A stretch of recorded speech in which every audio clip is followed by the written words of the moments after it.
Magandang hapon po sa ating lahat.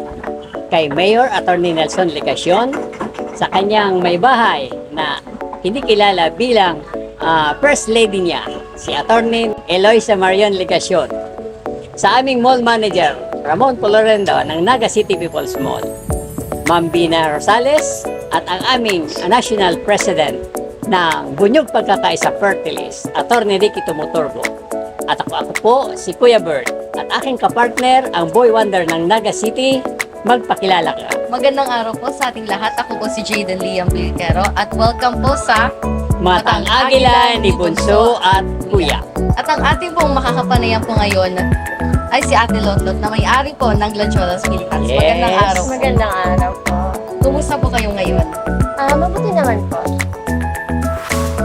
Paano po niyo po ba nasimula ng ganitong negosyo?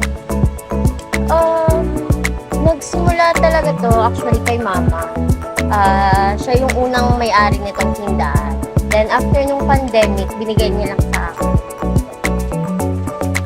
Dito po sa mga specialty niyo po, ano po sa tingin niyo po yung pinaka-favorite niyo po?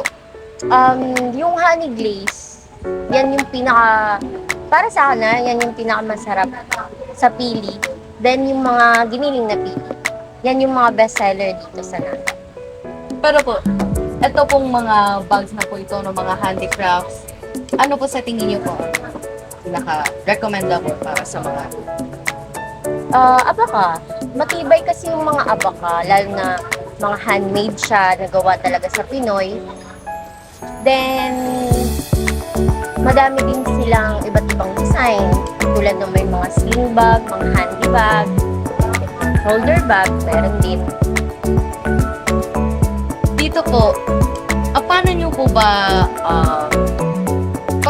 ba nalampasan po yung struggle po na noong nag-pandemic po and hindi pa po masyadong open yung mga negosyo po? Paano niyo po ngayon?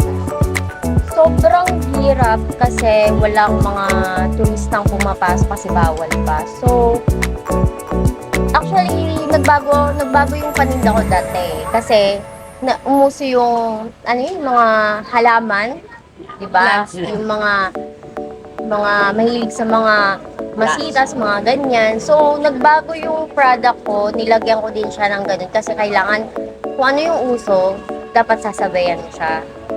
So, ganun.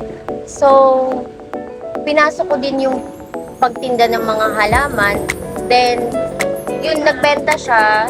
So, nakapag-ipon-ipon ako nun para sa